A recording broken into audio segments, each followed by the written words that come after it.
Hello, everyone, and welcome to the doomtombpocast, the podcast for all things stoner, doom, sludge, and even a little psych every once in a while. My name is Chris. I am your host, and before we get into the interview, just a few quick things.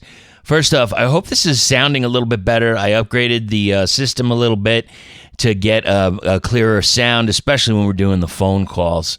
So let me know if it works. And you could let me know that at doomtombpocast@gmail.com. And if you have a band submission or if you're interested in doing an interview, reach out. You can also reach out on social media at doomtombpocast. I also have a radio show called The Doom Tomb. It's on craniumradio.com. You can listen right at the site, craniumradio.com. You can also listen on Streama, Live 365, or the TuneIn app. All right, we got all that business out of the way, and now we get into the interview. I think you're going to like this. A little bit different. Something off the beaten path a little bit. Let's get into it right now. I am so honored to have this woman on the show today. I just want to get into it. This is the Divine Miss M, the stoner witch herself, Melissa. Miss Melissa, how you doing today? I'm doing great, Chris. Thank you so much for having me. This is, I think it's a long time coming, it feels like almost. Absolutely. I mean, you know, shared interests, and you've done so much for the scene out here, but so much globally too. We're going to get to that, and we're going to get to some origins. But first, I wanted to do this question that a previous band asked. What is the biggest thing that you think is stopping you from being where you want to be? It's always me and my, I guess, habitual ingrained thing that I try to please too many people at once. Right. So that's usually what it is. And just trying to overdo it. So I constantly find myself pausing and being like, wait a minute, what is the basic fundamental thing that I'm trying to accomplish here? So I'm really in my own way every day.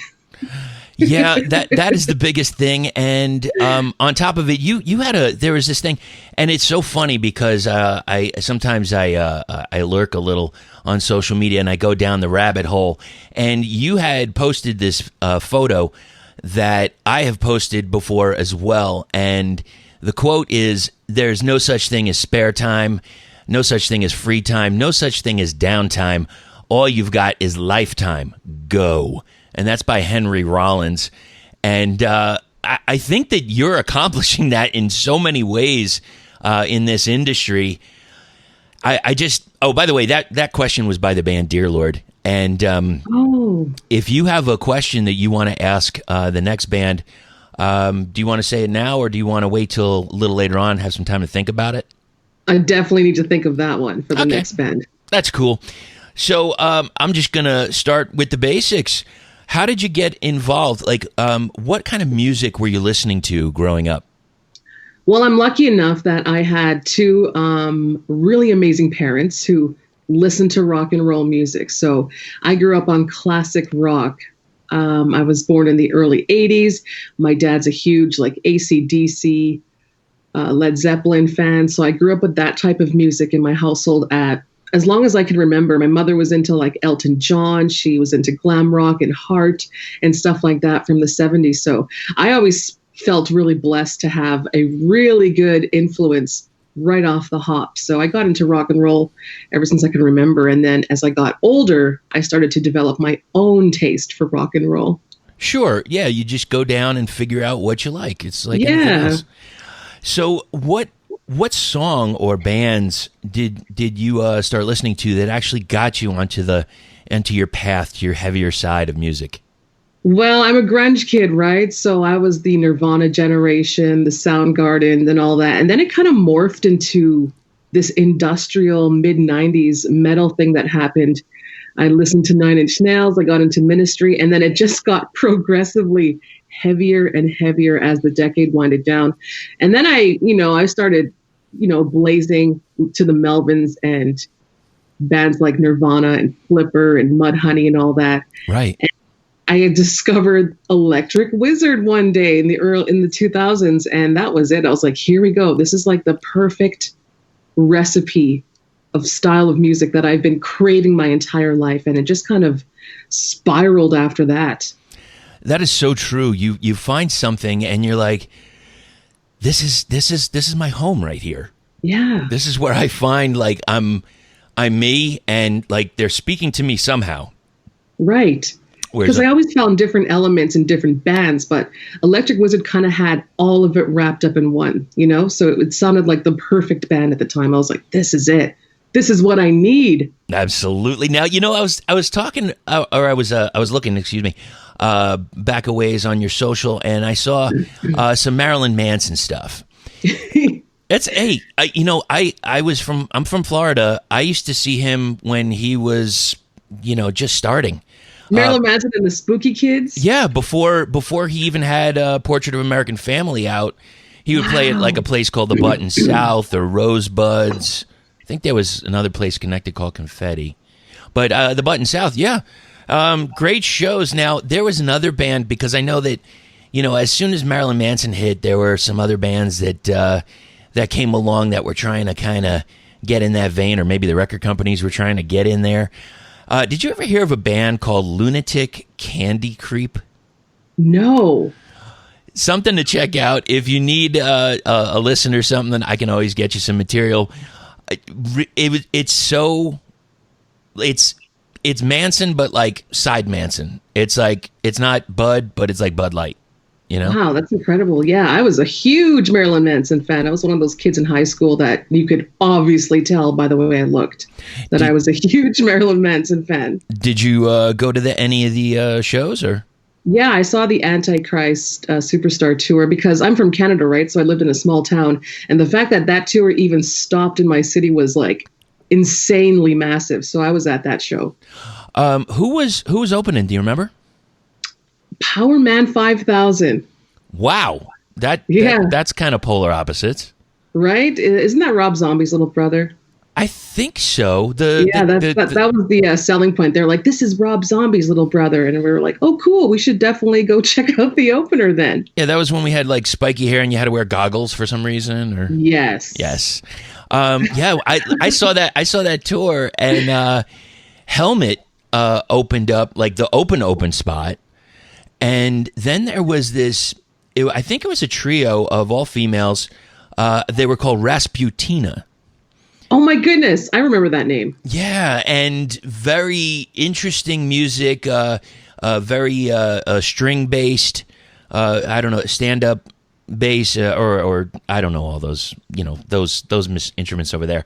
It was goth. Yes, very much. And in between the in-between song banter was just so strange. It was like, yes, it was actually perfect, because it was setting the stage for what was to become. And I remember seeing him on that tour when he would come out with that, I don't know what he had, that walking, those weird crutches. And, the stilts, yeah. Yeah. Oh, that just looked so different. And I kind of miss some of that sometimes, seeing some of that theatrical stuff. Yeah, he went all out. It was incredible to observe as a 15-year-old. That was amazing. So was that the first place that you bought your rock and roll graphic T-shirt, or was there some other place? And what was your first one? Well, I started going to underage shows at this little underground rock venue in the city I was from. At around 14, I would see local bands from my school. Any kind of band that was playing, we would just show up. But I don't really recall buying merch. The first big concert that I went to was Soul Asylum, and I think I bought a T-shirt at that show. Did it already 12. come with holes in it, or? No. It was brand new grunge merch. Fantastic grunge merch. I mean, look, it was the time. It's so strange. I'm like probably about a generation before you, so. Obviously thrash and hair metal and stuff I grew up on. Now, when I got to grunge, I was into it for a bit, and then I kind of got disappointed with, there's a lot of just whining for me. And it's personal. But I got out of it for a while, and I even went like down an EDM rabbit hole, and then eventually I got back into heavier stuff. But I was just like, I don't know. Do you think I see a lot of bands now in the genre where grunge is an influence because that was them growing up? Do you see that happening now more in the genre? I think the musical style, I think it is sort of an influence. I don't know. The theme of grunge, though, not so much, but definitely like the actual technical aspect of grunge.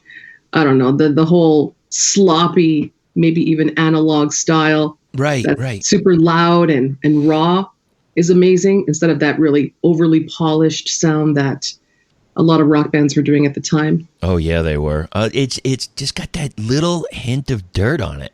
It does, and that's what I loved. And I loved the fact that there were rarities that I could collect on cassette tapes that made it sound even more like super underground. And that was just something that was really lost, I think, in the 90s as it got towards the millennium.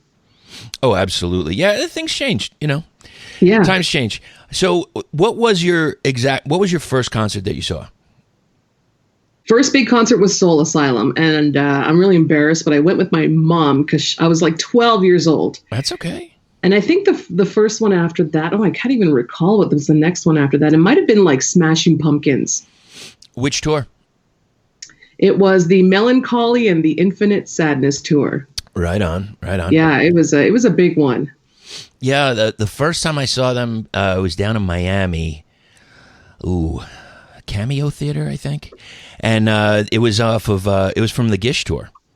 Wow. I know, I'm a lot older. I know. I'm sorry. Yeah, but that was also the first place I saw Pearl Jam. It was like 91, 92, I think. That's incredible. Yeah, and then they came back, or 91, and then they did the second Lollapalooza tour. So, what was the last concert you've been to? The last concert I saw was here in Phoenix at the Van Buren. I saw Orville Peck. It was just like days before they shut everything down. Okay, I'm not familiar. Fill me in on Orville Peck. He is a gay country singer, is how I can describe it. So he's kind of like a crooner. Think like Roy Orbison meets Chris Isaac with a little bit of twang in there. Wow. Interesting. Yeah, it's very interesting. It's really, he's kind of like that, that Andy Warhol cowboy image with he's got like the guns up. Yeah. Imagine if that guy came to life and made music. That's who Orville Peck is. Oh my gosh. So is it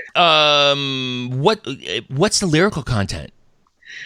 There's a lot of not really heartbreak songs, but it's sort of like love based. His new single, There's No Glory in the West, kind of a deeper melody. Right. So it's not crooner music, but it's not the tradition. It's not that anywhere near the new country kind of stuff. No, not at all. All right. I'll have to check that. It really caught me off guard when I heard it. And I remember hearing Dead of Night and I thought, who is this? And then I looked it up and I was like, whoa, this is like the most flamboyant country singer I've ever seen. Hey, it's all encompassing. Hey, and you like what you like, and there's no shame in that game at all. So let's go back a little bit. I wanted to talk to you about your radio career. First off, did you have to go to schooling initially to be on? So you were on terrestrial radio? Is that correct? On terrestrial radio? No, I wasn't on that station. I was on a couple stations in Canada, which is where I'm from, and then just a couple of underground stations out here in America. Yeah. Gotcha. So I did go to school. Yeah. So like I said, I was raised in Canada in a small town. So I always admired all the musical happenings that were happening in America. For example, I remember being, so young, reading Hit Parader magazine and seeing all the Lollapalooza shows and just dreaming one day I could have access to, shows like that. So I had always had it in the back of my mind to kind of move to America so I could be a part of this, amazing music scene that I was always reading about and watching on, MTV and Much Music, which is the Canadian MTV version. Right. And I eventually thought that I was going to be a musician because I began playing guitar at the age 12.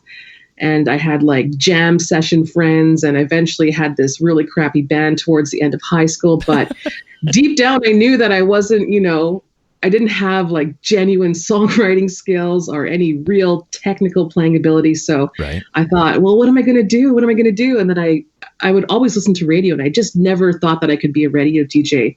And people would always say, you're always talking about music and you get so into it. Why don't you become a radio DJ? And it was just like, oh my gosh, I don't know if I could do that. And then it took me till 25 to get the courage to do it.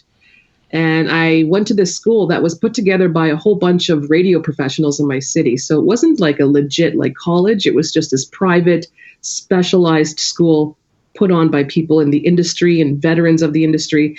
And I went in and I killed it, and I got a job right off the hop, and the rest is kind of history.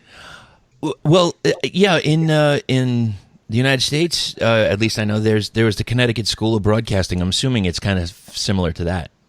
Yeah, that's a special school that I think a lot of passionate people just put together to kind of keep that old school tradition going, or at least make sure that people who are getting into the industry are doing, a good job at it. Yeah, and not only do you do that, but we've got a lot of voiceover things to discuss here. Secrets, lies, and video. Yeah, that's one of my audiobooks I've done. Okay. Yeah, so I've done a few audiobooks here and there. I do have my own voiceover business that I do on the side here in Phoenix. So I do audiobooks, I do commercials, I do anything that you imagine that would have a voice, e-learning videos, telephone systems, the ones that frustrate people. You could call somewhere and it'd be like, my voice. Hi, welcome to blah, blah, blah. Press 1 to get even more frustrated. Yeah, I do all kinds of stuff like that. I've also gotten into some really underground, weird stuff. I'm venturing into the erotica industry of voiceovers as well. I've done a couple hypnosis videos. I've done some meditation videos. Just all the voiceover world is it's massive, and I've been a part of it for professionally in America for just over a year now. And the pandemic has made it absolutely thrive for me. Absolutely. Which I'm really lucky to say. And I was even thinking, like, why aren't you in voiceover? You had an amazing voice. Maybe we'll talk after. Yeah, you could totally do it. Thank you for that. I appreciate that. There's no mirror, but I feel a little blush here. Excuse me. So, I would like to talk about a few of the other things that you did involving music. Now, I apologize. So obviously we're talking English. You do speak other languages? No, I speak English. I can understand a bit of French, and I have failed miserably at Spanish multiple times. Okay, because I am going to butcher a few names as we go down the line and talk about some of the accomplishments of Stoner Witch Records and Stoner Witch Radio. Yes. Now, let's start. I just want to start with, is it Arteaga or Arteaga? I say Arteaga. Arteaga. See, this is my issue right there. But I'm just making that up, like they could pronounce it differently. So, Arteaga, right. Volume 3, Necromance. What can you tell me about your involvement with that track? You know what? So the band's from Santiago de Chile, and the I guess he's not really the lead member, but he's the vocalist, and he was actually in the U.S. for Levitation 2018 in Austin, Texas. Right. And I linked up with him because, it's so rare to have someone from South America be in America at the same festival that I'm at, someone I've played on my show and I'd build, an online rapport with. So we linked up and we were talking at the show just before Electric Wizard went on stage, and he was telling me about this album and how he really wanted me to be a part of it. They have this part in the song where they need kind of like a newscaster describing vile acts of like necromancy in a graveyard. And I was like, hell yeah, I'll do it. So after the festival, he went back to Chile. And then a couple months later, he was like, yeah, we got this part ready for you. So I did my thing, sent him that. And then they put the album together. And that was the first time I was actually featured on someone's album. And I've been on a couple more since then, just really, really small parts. But it was really great to not just meet someone from a band that I played on the show, but be a part of their music, just to kind of, it's like a dual appreciation. Absolutely. Like we were just like, wow, we're really grateful to have met each other eventually and worked together, and just to collaborate and be a part of each other's passions for music. And you also did, what was it? It was The Endless Hours from Luciferica? Yeah, Luciferica also asked me to do a fairly, probably the largest part that I've ever done for an album. And I did that about a year ago now. And it turned out really well. I was so nervous. And I thought, how can this possibly fit on someone's album? And then I heard it together and I was like, holy shit, I'm part of like a Doom track, like legit. And that I've actually met Ignacio from Luciferica as well at Psycho Las Vegas a couple of years back. So that's how we linked up in that. And again, I was really grateful to have that opportunity as well. So I'm hoping to meet even more next year. Next year is the key, you know. I was talking. Okay, so I've been out in Arizona for a few years. I've known about Psycho Las Vegas. I've never been. Oh my goodness! I know, and I've always needed somebody to like stick put a fire under my ass, just to say like, you know, all right, why? Why am I going? I because a lot of the bands come through and I see them, when they come through Arizona. Yeah, we're super lucky here in Arizona to have such a great flow of musicians always passing through. We are incredibly blessed. But I was at Yucca Tavern in Tempe for this little thing we did, Planet Mammoth, and there was this lead singer from the band Goya, Jeff Owens. Yeah. And I just talked to him. I said, hey, dude, can you just sell me on it? Just sell me on Psycho. And so he had like just a few minute, explanation. And I was like, holy shit, man. I just never looked at it that way. And I said, okay, I'm down. I want to do the 420 Smokeout. That's in California. And I want to do Psycho, and I want to check out a few other different festivals, and of course, this whole COVID thing, right? Just put a kibosh. I mean, it's like you know how depressing it is. I'm sure you know when you see something come up and like, this show might interest you, and then you look and it's the end of 2021. I'm beside myself. It's like.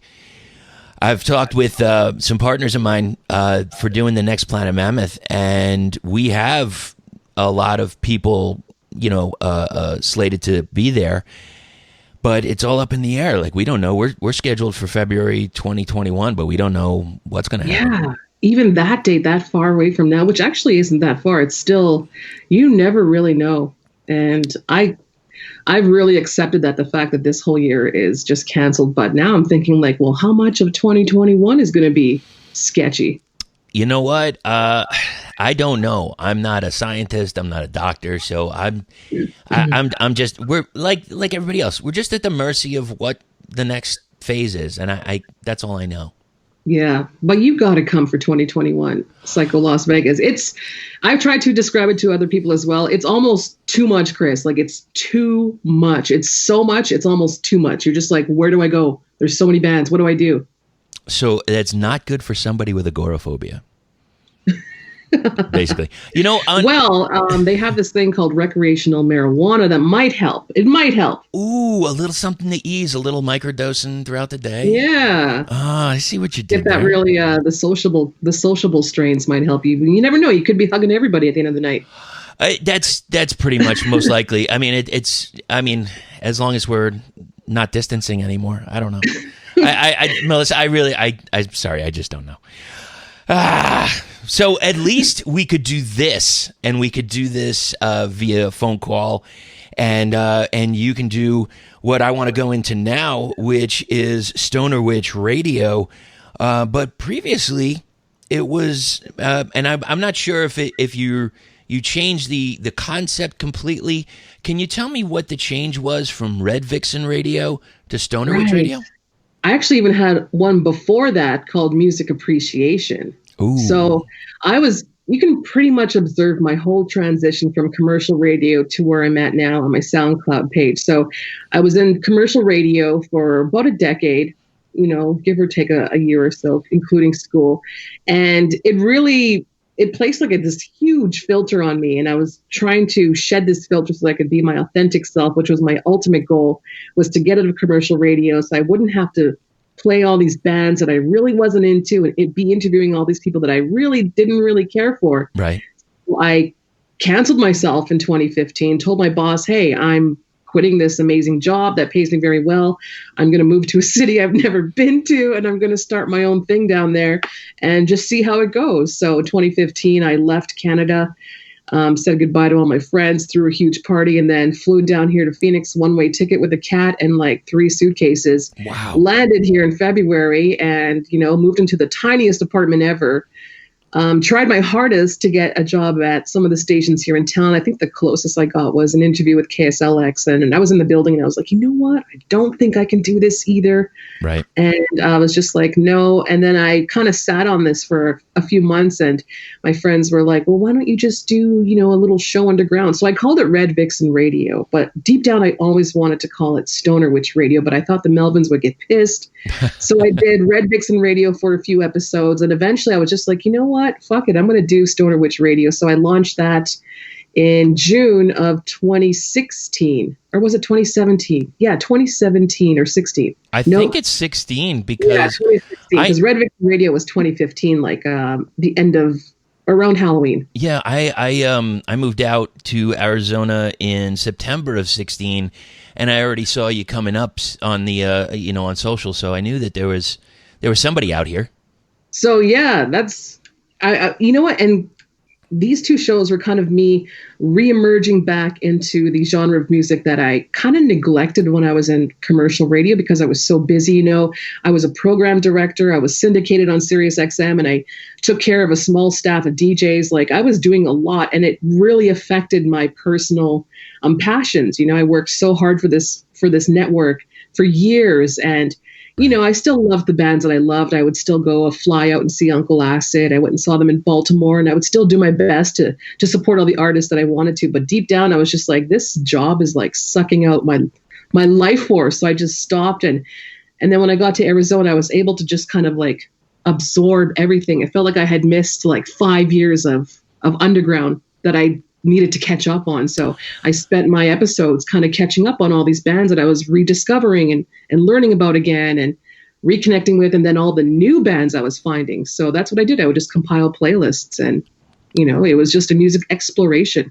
It sounds exactly the same way as what I've been doing. Yeah. Because I even going back, I went through this list of a few bands that you had from a few years ago on the show that I was like, oh, let me check this out, whether it was Goon Moon or the Night Beats. Yes. Gorilla Pulp. Now, there was one called the Pandoras. Oh, and classic. Yeah, now, okay, I don't think it can't be the same band. It is. Wait, is it the same band from way back when? Way back in like 80s, 90s. Yeah. When they did a song called Love Down Battery? Or Run Down Love Battery? It's the same Pandoras. Are you kidding me? No, I know they lost their singer, but they're still making music on Burger Records. Wow. Gosh, back in the day, Headbangers Ball, I would see that. I'm like, yeah, man, this is great. And they were like 4 on the floor, kind of like just straight up rock, I loved it. Yeah, I listened to the Pandoras. These have Pandora's CDs.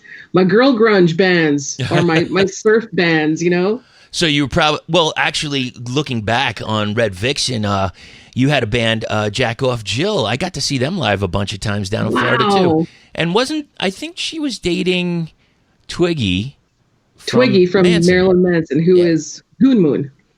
Yeah. I mean, isn't that, dun, dun, dun. It all comes full circle. It does. So, okay, so we're into the Stoner Witch Radio side here. Right. I'm gonna run down some of these. This episode 1 here, obviously you got to put the Melvins on. That's a given. Acid King, Blood Ceremony, Jack White, Blues Pills that has a new release coming out real soon. Brian Jonestown Massacre, Windhand, Uncle Acid, and Radio Moscow. That's a great lineup for the first episode, I tell you. Right? I literally just made the show. It's just a playlist for me to enjoy. I remember coming and to Phoenix, and I would discovered, a couple of the other shows that were out there making music. I think it was Into the Void. I listened to Into the Void, and I was like, whoa, this is amazing. Yeah. I thought, I don't know if I could ever do something like this. And then I tried it, and the rest is history. But I really just created Stoner Witch Radio to give my perspective on what I liked in this whole scene that grew even bigger and bigger over the past few years. Absolutely. And, there was this other band. I don't even know. Did we discuss this? So Stoner Witch Radio, you've had this moniker, and I love it because it's so apropos for it. Devil music, or the devil's music. I love it. That is exactly what I think of when I hear, because when it's not even that you're throwing songs out, you're curating, and I love the flow of the show, and you know what? I think we'll say it now, and then we'll say it again. Where can everybody listen to Stoner Witch Radio? Right now, I am exclusively on Mixcloud and SoundCloud. I'm considering Apple Music or that platform. Okay. I've also been really reluctant to join Spotify, so I'm going to be investigating that. But I'm definitely in an overhaul of where my show will be accessible. I got you. Accessed by the fall, anyway. I will have decided, but definitely right now on Mixcloud and SoundCloud, which a lot of people don't really like, especially the scrubbing feature on Mixcloud. You can't backtrack in a show. You got to listen to the whole thing through. Right. Old school. Like have you tried TuneIn yet? No, I haven't, but I should definitely do that as well to make it easier for as many people. Yeah, super easy to get on there. We'll talk after about that. So when another thing, I'm going back and forth here. I'm flopping. Red Vixen Radio. You played this track, and I'm full disclosure here. I just started listening to them a few months ago. Psychedelic Witchcraft. Right. Wow. Yeah, that was the early version of them that I played on this show, because I know that they've changed it up a little bit, but yeah, that's a real throwback. I'm like remembering 4 years ago now. Yeah, now I didn't see any new material from them, but there was that one release. Oh gosh, I got it in my Bandcamp here somewhere, and it had a lady on the front, and it was like you saw her in one way and then the other way. I know I'm not really doing this justice here. It's an EP. I'm kind of scrolling through. I'm looking to find it as I'm talking to you. We'll get there. Hold on a second. There it is. Black Magic Man by Psychedelic Witchcraft. Yes. That is a fantastic release. And so, I'm on Bandcamp looking at it, and I'm like, that swamp green looks good. That white swamp green, I'm talking about the vinyl, obviously. It looks fantastic. And now I look down, and it's sold out. Oh, yeah. And it's like 30 copies, 50 copies. I'm like, all right, so here's the question. Do you have a copy of that on vinyl? I do not.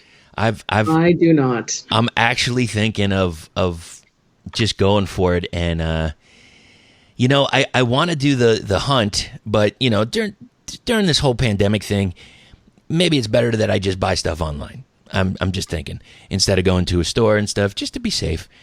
But I don't know. Discogs has it, and it's a little pricey, but I don't know, man. I kind of want it. I love it. I bought it on Bandcamp, but I don't know. Either way, it's tough. I know Discogs and me. We have a really stormy relationship. What is it? Is it just like? Are you in the space where you get something like I get this? I have this parcel package thing where it tells me when there's a something, and I have to go down to a locker and get it. And sometimes I actually forget. Like, I don't even remember what I ordered. Yeah, I do that a lot, but I'm brutally addicted to buying records, especially during the pandemic. It's like tenfold right now.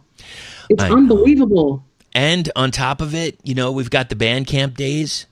Yes. That are going to support the artists, or... I use that as an excuse to buy vinyl now. I'm like, you know what? I'm going to save it for Bandcamp Friday. I'm going to buy 5 records in one day. It's ridiculous. I'm totally out of control.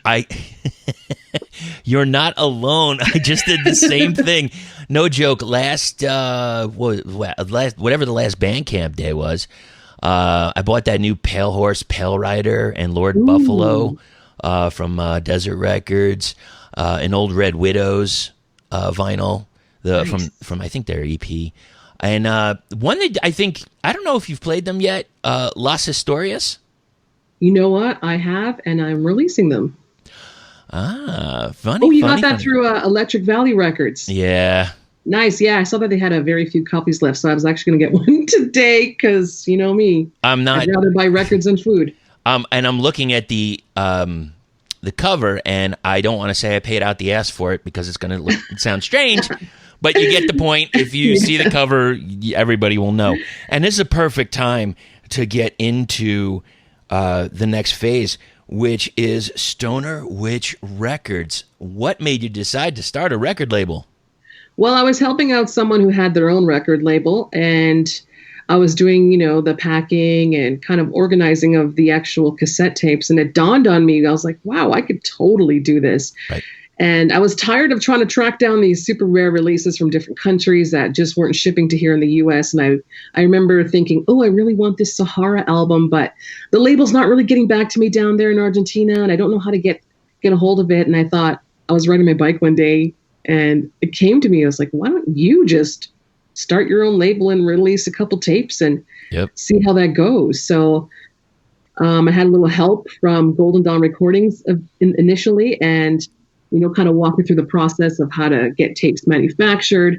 And thankfully, because of my reputation in Stoner Witch Radio, I was able to reach out to bands and be like, hey, guess what? I have a label now. Do you guys want to work with me? And so far it's been yeses all around. And I just got my 17th band that I will be releasing in the fall. And speaking of, let's go through this a little bit. So, okay, so we got Sahara, Stone Witch, St. Karloff, Devil's Witches, that coffin thing. What? Oh, Jesus. I know, right?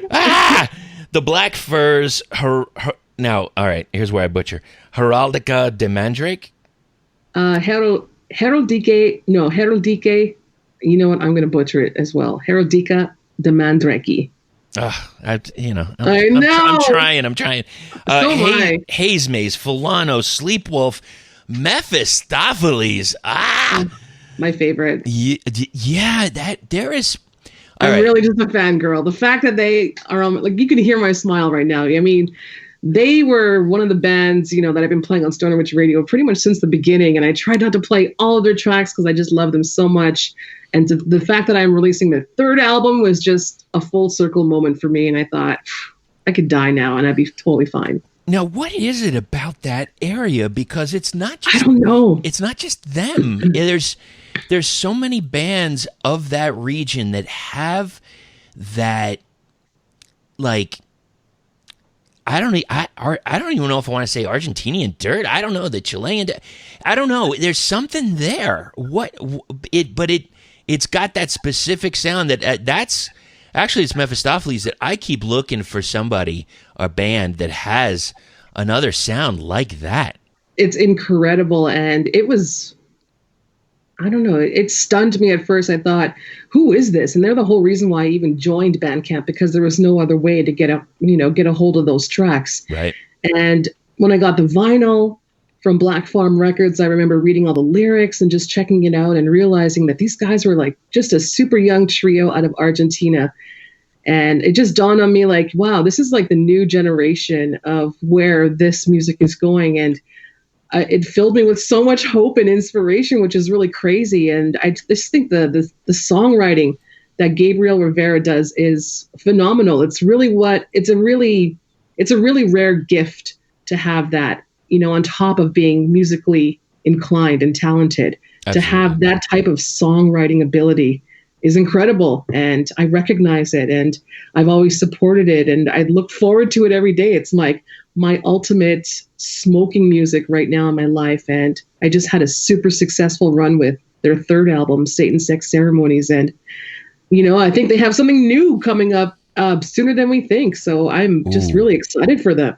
I'd be looking forward to that. And you know what? Again, full disclosure, that was the band that really sealed the deal on me wanting to go to Psycho this year.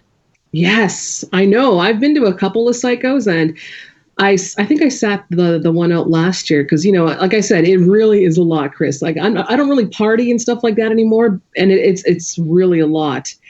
But when I saw that they were going to be on the bill for this year, I thought, how could I miss this? Their first American, North American show ever. There's no way I'm missing that. Oh, that they haven't been over here yet. Never. This is like history. I wonder if there's a radius clause into getting them to come to Arizona. I've already tried. They're under a contract where they can't do any other performances whatsoever. Shit. And that's the thing about Psycho. They'll lock an artist down like that. Yeah, that's the weird thing. I don't quite understand how that works because I know I've seen other bands. I mean, maybe it's I don't know I don't know how they do it. It might be geographical, because they're coming from so far. Oh yeah, you know what? Good point. Yeah. But a band that's here in America that's performing there, they'd probably have the liberty to perform wherever, Right. So with Stoner Witch Records, so you've had a couple of vinyl releases. You've also had a lot of cassette releases. Do you think that someday down the road, some company is just gonna get smart and release a brand new cassette player? I don't think so. I think there's some that are kind of doing it, but nothing really huge.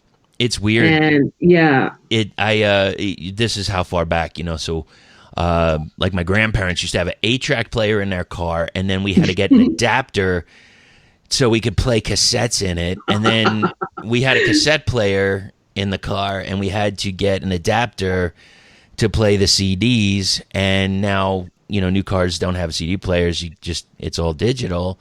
Right. And now we have to go back and we'll have an adapter to the auxiliary cable so we could play cassettes again.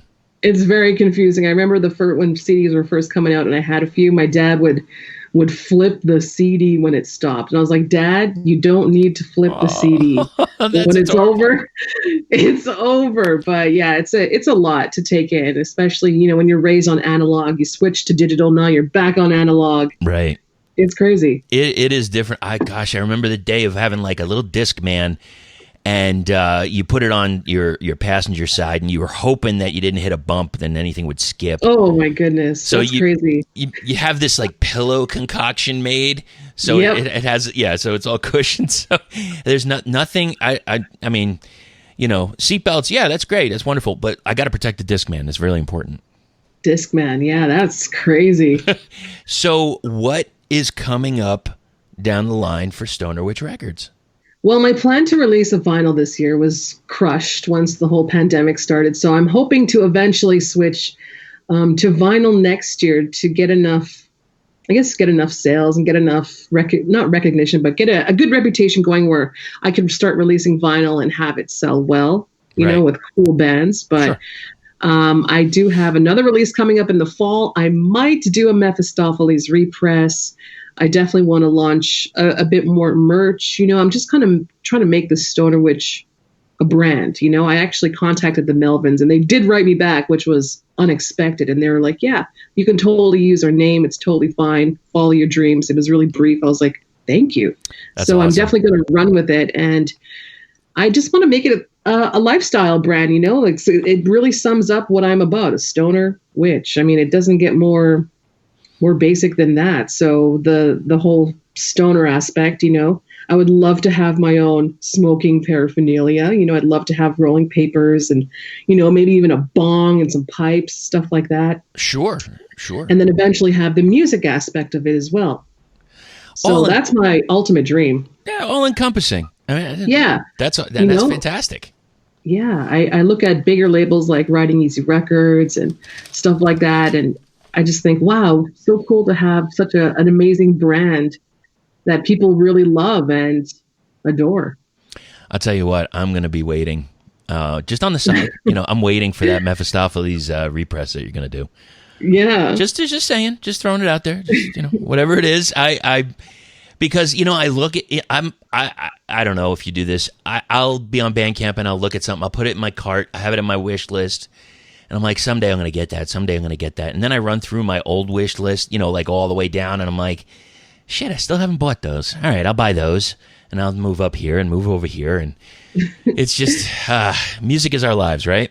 It totally is. It's like the first thing I think about and the last thing I think about when I go to sleep. It really is. So speaking of, what are some of your most coveted LPs that you own? To be honest, I started collecting records when I moved to America because I had left my previous music collection, which were mostly just CDs and cassettes in Canada. So I had to start totally from scratch here. Right. But I do have a couple of ones that were gifts. I do have this really old Lead Belly record that a friend gave me years ago. I love blues music. I love collecting it. And I would eventually like to do like a blues line of records on Stoner Witch Records eventually, stripped down versions of, artists singing classics or their own unique jams in the blues genre. But obviously the record that I made with the Black Furs is probably one of my most coveted. I have it mounted on my wall, both versions, the red transparent and the green transparent. So that's kind of a big deal. All of my Uncle Acid are my favorite. Uncle Acid was a huge band for me. And most of my blues albums are really the ones that I cherish the most.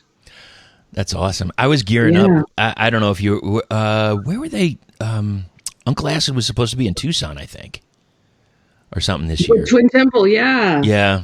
Everything canceled, yeah. Yeah. Moving forward. All right.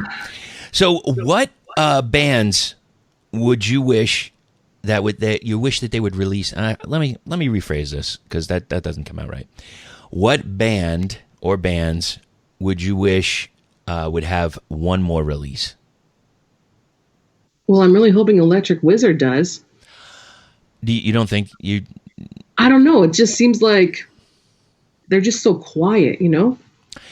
But they've always been like that, though. They've always been like that. And there is something about that. Some of the upper echelon bands, they don't say a whole lot, and the next thing you know, boom, it's dropped. Exactly. That's a hard question. I'm actually looking at my records trying to figure out, like, who needs to release an album that hasn't done or is like a done band?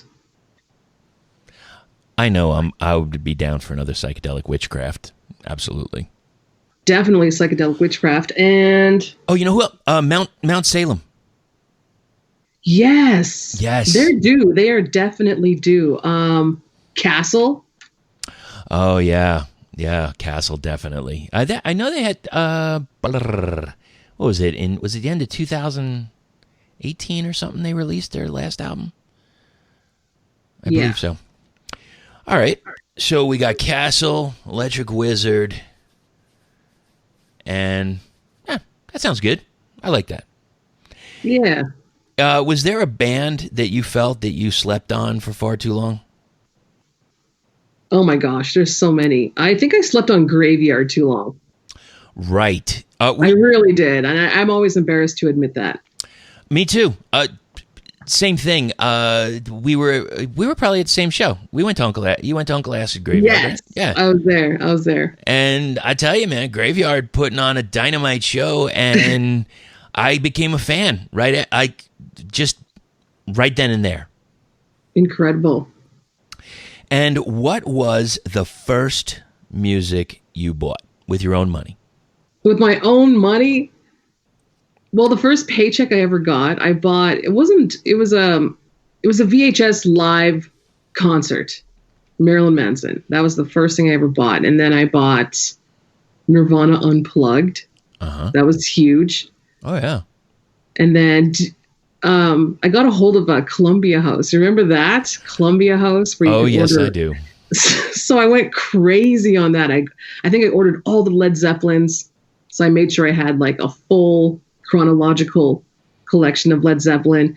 I ordered a bunch of grunge music, and I just took advantage of those deals that were going around in the 90s. And then I suddenly had like 20 CDs as like my second purchase ever.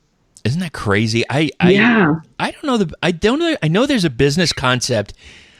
There was a podcast that did a whole episode about that, like that what happened to it and why did it occur. I got to revisit that. I think it was. Wasn't it interesting though to get that in the mail, like this whole order sheet where you could pick all these albums and pay only this much and get all these albums? It blew my mind back then. Oh, I mean, yes, I remember combing through it, like whatever publication or whatever that my mom bought, TV Guide or something, and it said, 12 albums for a penny, and then you sign up, and as long as you return this envelope that says, I do not want the latest whatever, right? Or because usually it wasn't anything that you wanted anyway. And then I had collections on my ass when I didn't follow through on the deal. And I was like 13, 14 years old. And my parents were like, what the hell is this, Melissa? And I'm like sitting there with this big stack of CDs. What are you talking about? What are you talking about? They're like, they made me pay it, but I eventually had to pay it. But, it really stirred up and it really got the whole collecting music vibe in me going, because I always listened to my parents' music. I didn't ever really pay too much attention about going out and actually buying music, but that changed the game. And ever since then, I've just been obsessed with collecting all of my favorites and putting them in little packets and making little playlists out of them. Absolutely. And it is, oh man, as you're talking about it, getting the collection, I remember you get you'd buy this little suitcase that fit all the cassettes in it. Yeah. And I'm like, those are empty. I gotta search. I gotta go. I gotta find. In my party days, I would just throw them in a cardboard box. That was so bad. That was the one thing people were always say to my house. They come to my house because I would have big, elaborate parties. That was my thing growing up and being a younger person. But they'd be like, "You're so into music, yet you just throw your shit around all the time." Because I would have, piles of tapes over here and piles of CDs over there. And it would just blow people's mind that I had all this music, but it was strewn across my apartment. I was like this mad scientist who was just obsessed with all the albums all day. You sound exactly like me. If there is a cassette cover or if there is a CD cover around me, I can break it. I can find it and I can break it. I don't know what it is. Even when I just open up the CD, it's a crack. I'm like, oh, geez, I don't know what it is. It's like. Luckily, I'm not like that with my vinyl. I actually do. I'm not one of those pristine collectors, though. I'm not someone who has to have it perfect. I roll weed on my albums, and you can tell that I do that. That this album belonged to me, but I do put them away after I've been listening to them. Despite my previous music listening habits. Now, do you do anything specific to clean them? No, I just kind of dust them off. I am actually going to invest in a proper cleaning kit because I just upgraded my speaker system. So I feel inclined now to make it, really, really serious. I saw that. It looks pretty badass. And I have cats in here, so I got fur, so I want to make sure everything sounds great. Now, have you ever heard of anyone using wood glue on the LPs? No. Yeah, sounds scary. It sounds kind of sketch. I saw it on YouTube, and it was like, so they coat the record in the wood glue and then peel it off, and all the dirt comes out with it. Whoa, that's a lot of work. It is a lot of work. I don't know if I'm up for that task, but I can barely get ready sometimes. Never mind, doing that to each record. Oh my goodness! See you in 5 years. Exactly. Now, speaking of rolling and smoking, so what are your go-to strains? Well, I'm a sativa head because I'm someone who likes to go up. I used to drink an insane amount of coffee before. Had a little bit of a problem with cocaine in my 20s. I'm just an uppity kind of person. So sure. I like sativas because I like to feel energized. It's the kind of stuff that I like to smoke when I got something to do, or if I want to go climb a mountain. That's definitely what I'll hit. And it keeps me social as well. I find that when I smoke indicas, I tend to want to withdraw and just kind of put on a movie and turn off my phone and just totally hide. Whereas sativa makes me actually want to interact with the world. And being super introverted, that's a big deal. So I really try to push myself to interact in the outside world. Because I'm seriously that closet stoner that's inside all the time, listening to crazy music all the time and just in my own little bubble. I hear you. And hey, nothing wrong with that. Yeah, except some people are I have coworkers who always trying to drag me out and being like, don't you get tired staying home? Even in this pandemic, I am just the past couple of weeks starting to feel okay, I'm ready to go out to a show now. It took this long for me to feel that. I have extroverted friends who've been going crazy since it first started. And I'm like, I'm fine. I'm fine. This is like normal to me. But now I'm starting to actually feel it. I'm glad that somebody else has that same feeling. I think that myself. It's like, I'm kind of looking around. I'm kind of okay in here right now. Yeah. Like I really enjoy staying home and like just doing my thing, recording voiceovers, putting together radio shows, working on my next release, smoking weed, hanging out with my cats. Like to me, that's bliss. And that is perfect for you. I mean, hey, you do you and do the best you. Yeah. Dipping out to a show, though, is something I'm really starting to miss, though. Yeah, I know. Gosh, I haven't been to a show since like March, middle of March. Yeah, like you need that live. I love that energy. That it's therapeutic for me. It really is, and I'm starting to feel it. Yeah, I saw a few people doing some online stuff, and I haven't seen a whole lot else lately. I'm hoping that somebody's going to do something. Yeah, it's kind of slowed down. I did watch the two Toke streams were probably the most fun that I've seen. It was really cool. It's just the interacting with all the fans and all the people from all over the world that I've been able to connect with. It was almost like a real show. It was really great. I didn't catch that. It was amazing. Did they talk anything, or I mean, obviously they played music, but did they talk anything about when they're going to release some new material? No, they haven't really mentioned it, but okay. I'm sure it's coming because that's a band that needs to. I can't wait for that. You and me both. All right, so now we're kind of at the end here, so I want to know if you have that question ready for the next band I interview. What's holding? The band. So you ask each person what to ask the next person is what you do? I try to. That's awesome. I sometimes I get so jazzed up with talking to people, and I was like, stupid, just write it down and you won't forget it. And even then, sometimes I just forget it because I'm like, oh, okay, all right, talk to you later. Thank you. Bye. So I'm trying. So I try to, I've been trying to do it in the front. Sometimes I used to do it at the end all the time. Now, whatever. It's an ongoing saga. Yeah. What would I ask the next band? It's really hard because I'm not a musician and I'm automatically trying to think like a musician, which I really shouldn't do because I'm not. Yeah. But what would I ask the next band? How about? Yes. I don't know if anyone's asked this before, but it's what would they be doing if they weren't musicians? Okay. I'm sure someone's asked that before, though. I don't think so. I mean, I've gotten some weird, obviously basics, what do you like on pizza? I've heard that. Let's see. Never mind. I'm not even going to tell you. It's kind of gross, but it was a gross question. It's episodes away. And, it's just you can ask anything you want. There's nothing, it could be anything. Yeah, what would they be doing if they weren't musicians? That's what I would ask. What would you be doing if you weren't doing Doom Tomb?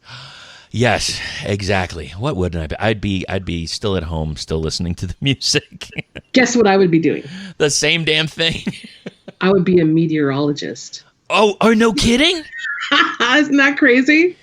Oh. People don't know this, but I am obsessed with weather. Okay, so I mean, when there's a monsoon coming here, you must be in bliss. Well, I'm kind of freaked out because at one time I got caught in one when I first moved here, so now I'm kind of traumatized. So, Gotcha. But yeah, the weather here is there's bleeps where nothing happens for so long, and then boom, it's crazy. But that's what I would be doing. I'm actually a dork at heart, and that was my plan B when I got into radio. I was like, well, if this radio thing doesn't work out, I'll just go be a meteorologist and talk about the weather all day and look at clouds and smoke weed. Yeah. Is that a cumulus? Is that a stratus? What do we got there? Right. Yes. The first stoner weather woman, making my own clouds. Oh, yeah. Oh, bring the weather. See, now you've got a hook. Right. Because the hook is, okay, so you see that it's all clear out here, but blow out the smoke. Eventually, it's going to be mostly cloudy. So maybe once I've accomplished everything I wanted to with Stoner Witch, maybe I'll start, a Stoner Weather Network. Very nice. Why not? No, probably not.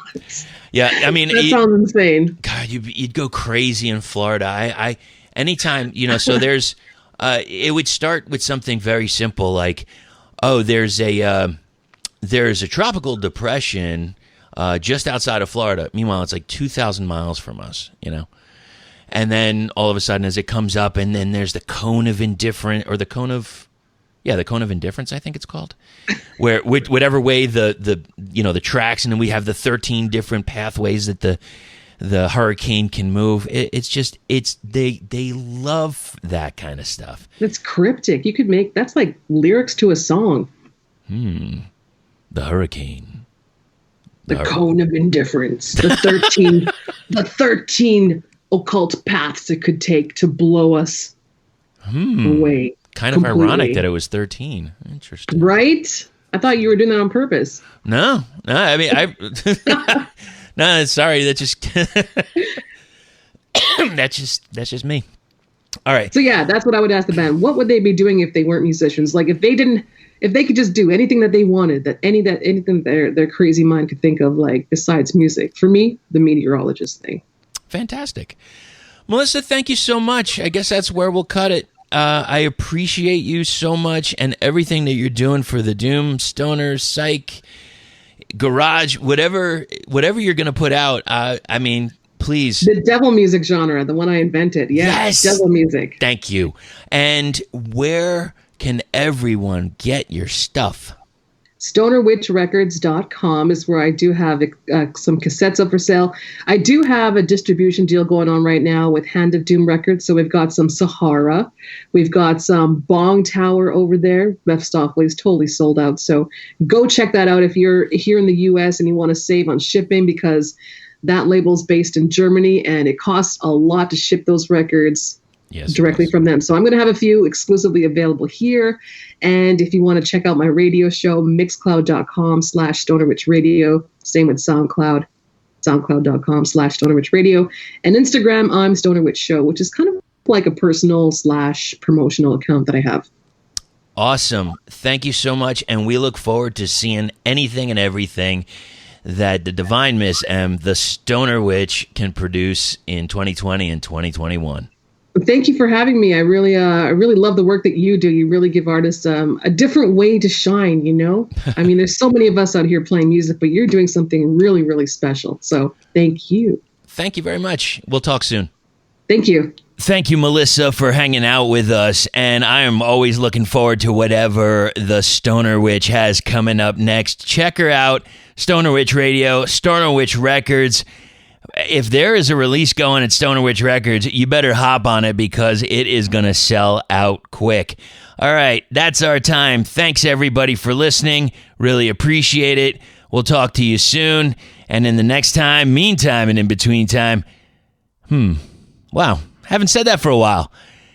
Yeah, it's been different, but we're going to keep going on, right? You with me? Yeah, I thought so. That's it. You got it. Enjoy yourselves. We're going to get to those shows someday. Don't forget to buy that band merch. And above all, stay heavy.